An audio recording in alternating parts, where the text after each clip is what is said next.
আসসালামু আলাইকুম, Mimi's cooking সবাইকে স্বাগতম নতুন একটি রেসিপি দেখার জন্য। আজকে তৈরি করে দেখাবো ঝটপট বিকেলের জন্য মজাদার একটি ক্রিস্পি স্প্রিং রোলের রেসিপি। আশা করছি আমার আজকের রেসিপিটা আপনাদের খুবই ভালো লাগবে এবং সহজ লাগবে। রেসিপি ভালো লাগলে চ্যানেল সাবস্ক্রাইব করে পাশে থাকা বেল বাটনটি অন করে দিবেন আমার পরবর্তী ভিডিওর নোটিফিকেশান সবার আগে পেতে। তাহলে চলুন এই মজাদার মুচমুচে ক্রিস্পি স্প্রিং রোলটা কিভাবে তৈরি করতে হয় দেখে নেওয়া যাক। রোল তৈরি করার জন্য প্রথমে একটা ব্যাটার তৈরি করে নিব। এর জন্য একটা মিক্সিং বল নিয়ে নিচ্ছি। মেজারমেন্ট কাপের 1 কাপ পরিমাণ ময়দা অ্যাড করে নিচ্ছি। অ্যাড করে দিব স্বাদ অনুযায়ী কিছুটা লবণ। এখন লবণটাকে খুব ভালোভাবে একসঙ্গে মিশিয়ে নিচ্ছি।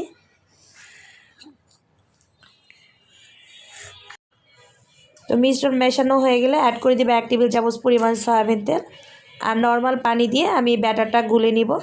রোলের জন্য স্প্রিং রোলে ব্যাটারটা কিন্তু এতটাই পাতলা হয়, এটা অন্যান্য রোলের চেয়ে কিন্তু এই ব্যাটারটা বেশি পাতলা হয়। তা আমি অল্প অল্প করে পানি দিয়ে আমি একটা খুব পারফেক্ট একটা ব্যাটার তৈরি করে নিব। ব্যাটারের মধ্যে যাতে কোনো লাম্পস না থাকে সেরকম করে ব্যাটারটাকে গুলতে হবে। এতে দেখা যাবে ব্যাটারের কনসিস্টেন্সি ঠিকঠাক থাকে। তো আমার 1 কাপ ময়দায় টোটাল পানি লেগেছে 1.5 কাপ পরিমাণ। এখন ভিতরে পুরটা তৈরি করার জন্য চুলে একটি প্যান বসিয়ে দিলাম ও বেশ কিছুটা তেল দিয়ে দিলাম। তেল দিয়ে এখানে আমি একটা বড় সাইজের আলু নিয়েছি আর একটা পেঁয়াজ নিয়েছি আর 4 থেকে 5টা কাঁচামরিচ কুচি করে নিয়েছি। তো এগুলোকে আমি প্রথমে একটু ফ্রাই করে নেব। সামান্য কিছুটা লবণ দিয়ে দিচ্ছি, দিয়ে প্রথমে একটু ভেজে নিব। যখন আলুটা সেদ্ধ হয়ে যাবে এ পর্যায়ে আমি এর সাথে অ্যাড করে দিব ডিম। এই পটেটো এবং ডিমের এই স্প্রিং রোলটা খেতে বেশি ভালো লাগে। তো একবার হলো আপনারা এই ভেজিটেবল ছাড়া এই ডিম এবং আলুর স্প্রিং রোলটা তৈরি করে দেখতে পারেন, খুবই দারুণ লাগে। একবার হলো রেসিপিটা ট্রাই করবেন। যখন সব কিছু একসাথে ভালোভাবে হয়ে যাবে এরপর যে আমি এটাকে পুরটাকে নামিয়ে নিব। দেখতে পাচ্ছেন স্প্রিং রোলের জন্য পুরটা একদম রেডি। এখন পুরটাকে সাইডে রেখে আমি রোলের শিটগুলো তৈরি করে নিব। আবার চুলে একটি প্যান বসিয়ে দিলাম, একটু তেল ব্রাশ করে আমি সামান্য কিছুটা ব্যাটার এর মধ্যে দিয়ে দিচ্ছি, দিয়ে একটু দুলিয়ে দিচ্ছি। শিটটা যতটা পাতলা করে করা যায় ততটাই কিন্তু শিটটা রোলগুলো ততটাই ক্রিস্পি হয়। দেখতে পাচ্ছেন এটা এতটাই পাতলা হয়, চাবিজটা পর্যন্ত দেখা যাচ্ছে স্প্যাচুলাটা ভিতর থেকে। আবার একটা ব্যাটার দিয়ে দিচ্ছি। এইভাবে করে আমি সবগুলো শিট তৈরি করে নিচ্ছি। তো এরই মাঝে আমার প্রত্যেকটা শিট তৈরি হয়ে গেছে। আমি প্রত্যেকটা শিট তৈরি করার পর ব্রাশ করে নিয়েছি। এতে দেখা যায় শিটগুলো তুলতে খুব সুবিধা হবে। দেখতে পাচ্ছে খুব সহজে কিন্তু এই শিটগুলো তুলে নেওয়া যায়।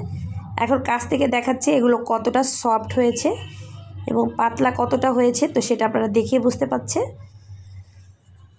এখন রোলগুলো তৈরি করে নিব। প্রথমে আমি একটা বোর্ডের উপর একটা শিট বসিয়ে দিলাম, মাঝ বরাবর পুরটা দিয়ে দিচ্ছি, আলু এবং ডিমের পুরটা এইভাবে করে একটু উল্টিয়ে এখন সাইডগুলোকে একটু সিল করে নিব। তো আমি আবার আরেকটা বাটির মধ্যে কিছুটা ময়দা আর একটু ব্যাটারের অংশগুলো দিয়ে আমি একটা ময়দার ব্যাটার গুলে নিয়েছি, ঘন ব্যাটার। তো সেগুলো দিয়ে আমি সিল করে নিয়েছি এই সাইডগুলোকে এইভাবে করে। এখন ফোল্ড করে নিলেই কিন্তু একটা স্প্রিং রোল রেডি। ভাঁজটা দেখেই বুঝতে পারছেন কতটা সহজভাবে আপনারা বাসায় এই স্প্রিং রোলটা তৈরি করে নিতে পারেন। সাইডগুলোকে খুব ভালোভাবে সিল করে দিবেন, তাহলে কিন্তু আর ছুটবে না। তো আরেকটা আপনাদের বোঝার সুবিধার্থে তৈরি করে দেখাচ্ছি। আবার আরেকটা শিট নিয়ে নিচ্ছি, রুটি শিট।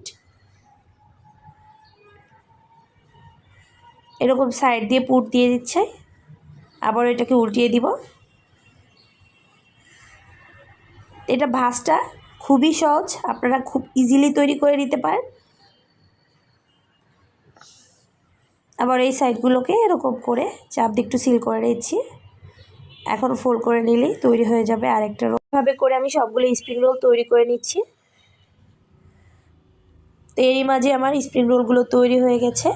1 কাপ ময়দা আমার প্রায় 10টা স্প্রিং রোল হয়েছে। এগুলো ভাজার জন্য চুলায় প্যান বসিয়ে দিলাম ও পর্যাপ্ত পরিমাণ তেল দিয়ে আমি রোলগুলোকে দিয়েছি। তেলটা যখন মিডিয়াম লোতে রেখে আমি স্প্রিং রোলগুলোকে ভাজবো। যখন একটা সাইড হয়ে যাবে এগুলোকে উল্টিয়ে পাল্টিয়ে মুচমুচে করে সুন্দর একটা কালার আসা পর্যন্ত ভেজে নিব। আমার রোলগুলো ভাজতে সময় লেগেছে প্রায় 5 থেকে 7 মিনিট, আপনাদের কম বেশি লাগতে পারে। এভাবে করে আপনারা ঝটপট বিকেলের নাস্তা বা বাচ্চাদের টিফিনে কিন্তু এটা তৈরি করে নিতে পারেন। রেসিপিটা ট্রাই করবেন, আশা করছি ভালো লাগবে। রেসিপি ভালো লাগলে প্রতিনিয়ত চ্যানেলের সঙ্গেই থাকবে, আর আমার এই নিত্য নতুন রেসিপি পেতে আমার চ্যানেলটা সাবস্ক্রাইব করে পাশেই থাকবেন। তো এরই মাঝে আমার স্প্রিং রোলগুলো কিন্তু হয়ে গেছে, দেখতে পাচ্ছেন মাশাআল্লাহ কতটা সুন্দর একটা কালার চলে এসেছে, আর এগুলো দেখেই বুঝতে পারছেন এগুলো কতটা ক্রিস্পি হয়েছে। তো এখন স্প্রিং রোলগুলোকে একটা কিচেন টিস্যুর উপর সার্ভ করে নিচ্ছি। কালারটা দেখিয়ে বুঝতে পারছেন এটা কতটা পারফেক্ট এবং লোভনীয় হয়েছে। তো এরই মাঝে তৈরি হয়ে গেল মজাদার স্প্রিং রোল। আশা করছি সহজ রেসিপিতে স্প্রিং রোলের রেসিপিটা আপনাদের ভালো লেগেছে। ভালো লাগলে লাইক, কমেন্টস এবং শেয়ার করতে ভুলবেন না।